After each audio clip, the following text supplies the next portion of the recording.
이것은 일본의 슈퍼 히어로입니다.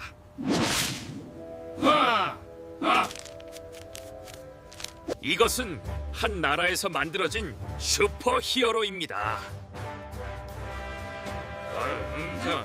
그누리고 이것은 베트남의 슈퍼 히어로입니다.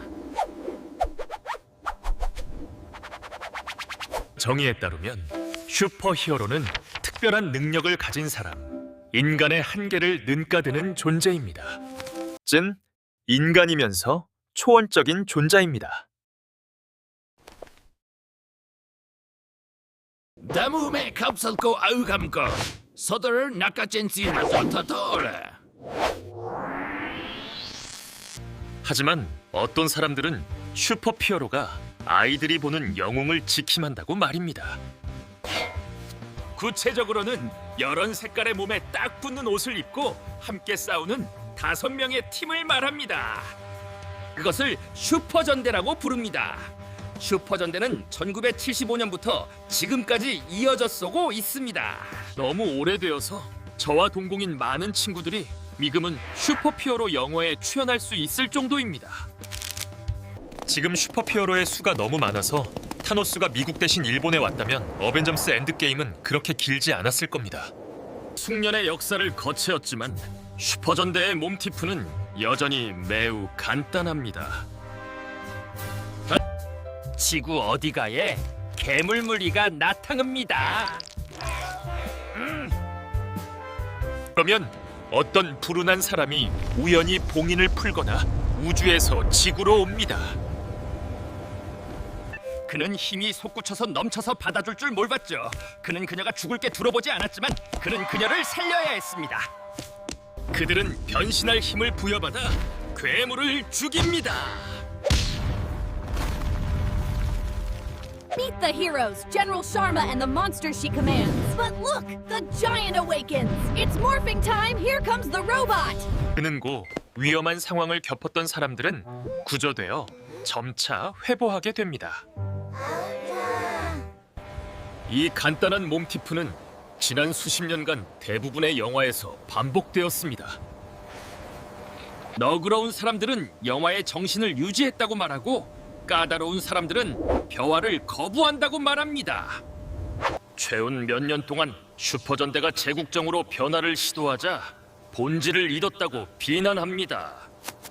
슈퍼히어로는 이제 따오쿠원과 비슷합니다. 새 영화가 나오면 비난하지만 없으면 안 됩니다. 이런 이야기를 보는 사람은 두 부류로 나뉩니다. 하나는 단순히 보고 다른 하나는 생각하면서 봅니다. 눈으로만 보는 사람들은 슈퍼히어로의 디자인이나 로봇을 봅니다. 만약 디자인이 나쁘면 영화는 자동으로 재미없다고 생각합니다. 많은 사람들은 슈퍼히어로가 아이들을 위해 만들어졌다고 생각합니다. 그래서 인상적이고 눈길을 끄는 디자인이면 성공이라고 봅니다. These early designs are fascinating. The contrast between the formal suit and the revealing costume really shows the range they were aiming for.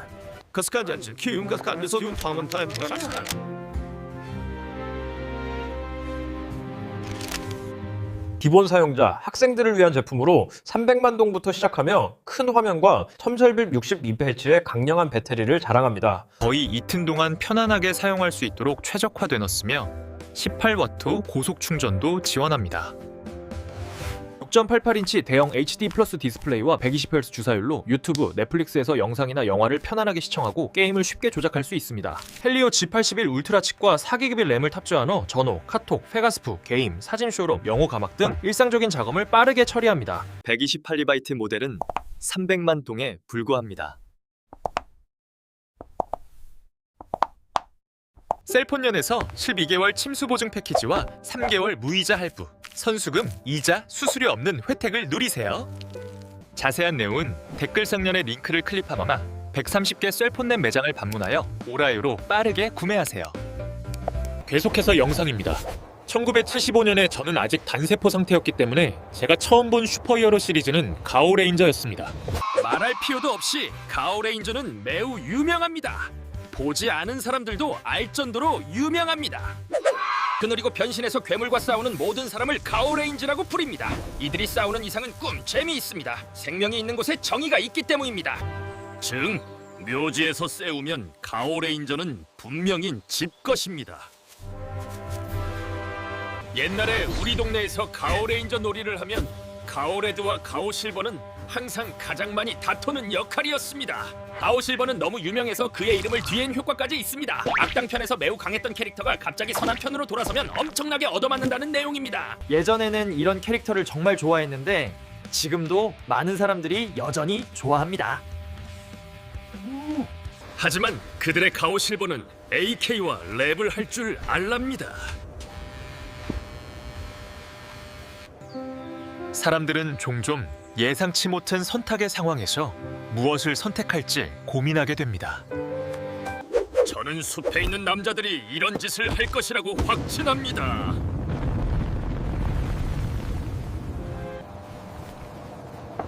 비네? 가오레인저 다음으로 유명한 시리즈는 허리케인저입니다.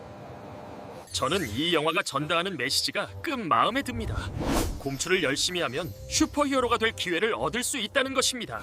이 영화는 또한 이 세상에 정말 힘이 있다면 제가 책벌레들에게 어떻게 맞을지 보여줍니다. 오인로이 희행에 대해 말하자면 선한 편에서 강하다가 갑자기 돌아서서 얻어맞는 전형적인 예시입니다.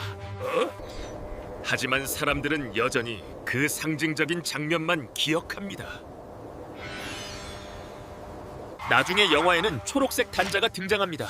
이 사람은 지퍼가 고장나서 계속 슈퍼히어로 옷을 입고 다녀야 한다고 생각합니다. 그는 이 사람은 너무 많이 변심해서 이 리파이 삼총이 몇 편의 영화를 더 만들기에 충분할 정도입니다.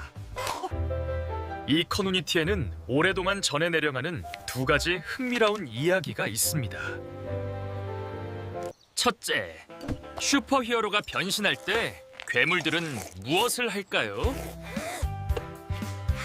저는 이들이 라면을 끓여 먹고 있다고 생각합니다. 많은 슈퍼히어로 학자들은 슈퍼히어로가 변신할 때 에너지장이 그들을 괜찮은다고 설명합니다. 공격해도 소요없고 때로는 반격당하기도 합니다. 그래서 괴물들은 인내심을 가지고 기다렸다가 공격합니다. 그럴듯합니다. 하지만 변신하는 동안에는 괜찮지만 변신 후에는 여전히 언어맞습니다. 남은 미스터 G는 데카 지휘관의 코가 변신 후에 어디로 가는지입니다. 전문가들의 설명에 따르면 변신 후에는 그들 자신이 3차원 공간으로 전송되는 것이지 갑옷을 입는 것이 아닙니다. 저는 여전히 그의 코가 이렇게 생겼을 것이라고 벗습니다. 하지만 데카 지휘관의 코가 어디에 있든 저는 인정해야 합니다. 그는 멋있어 보입니다. 일본 삼촌들의 슈퍼전대와 함께 서양에서는 우리도 슈퍼히어로가 있습니다. 하지만 여기 슈퍼히어로는 주로 산림 감시원 일을 합니다.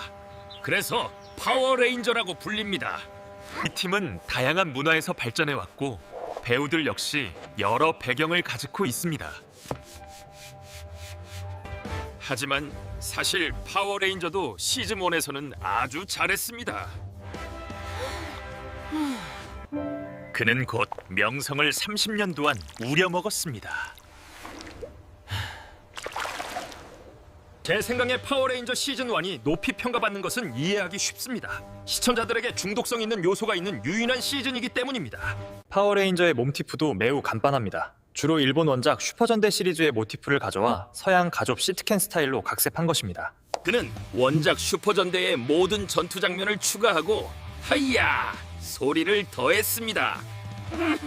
이 때문에 외계 행성에서 온 슈퍼히어로 팀이 일본 단자의 힘을 사용하거나 먼 옛날 일본을 압락한 괴물 군대가 나중에 서양의 후송을 덕게 되는 등 많은 논리적 오류가 발생했습니다. 하지만 나중에 서양의 후속이 생겨 계속 싸워야 하는데 일본 사무라이의 힘을 사용하고 다시 서양에서 싸워답니다. 일본과 다른 슈퍼히어로는 공통 엘리트 학생이거나 열심히 훈련한 사람이어야 합니다. 하지만 서양에서는 슈퍼히어로가 되는 것이 꽤 쉽습니다. 상점지군이나 학교의 문제야, 심지어 강도까지도 슈퍼히어로가 되는 것입니다. 심지어 유일한 힘이 애국심인 슈퍼히어로도 있습니다. 넌 뭐야? 나는 스코틀랜드인이다. 아시아 친구들과 다르게 파워레인저의 발명 역사는 꾸 허날했습니다. 주인이 몇 번이나 바뀌었는지 모릅니다. 미래는 아직 알 수 없습니다. 이러한 설정이 다른 환경에서는 다르게 받아들여질 수 있습니다. 예를 들어 일부 캐릭터는 다른 멤버들과는 다른 방식으로 힘을 사용합니다. 만약 그렇다면 그 그는 흑인들을 속였을 것입니다. 화려한 색깔의 슈퍼히어로 전사들 외에도 일본에는 단자는 아니지만 마스크를 쓰고 오토바이를 타는 슈퍼히어로들이 있습니다. 그들을 가면 라이더라고 부릅니다. 슈퍼전대나 파워레인저가 팀워크를 강조하는 것과 달리 가면라이더는 보통 멤버 독립적인 개인의 발전에 초점을 맞춥니다. 이야기는 좀 더 현실적입니다. 가면라이더는 어떤 영화를 슈퍼히어로 영화로 볼 건지 결정하는 이유이기도 합니다. 어른학자들에 따르면 슈퍼전대 팀만이 슈퍼히어로이고 가면라이더는 슈퍼히어로가 아니라 가면을 쓴 기사입니다.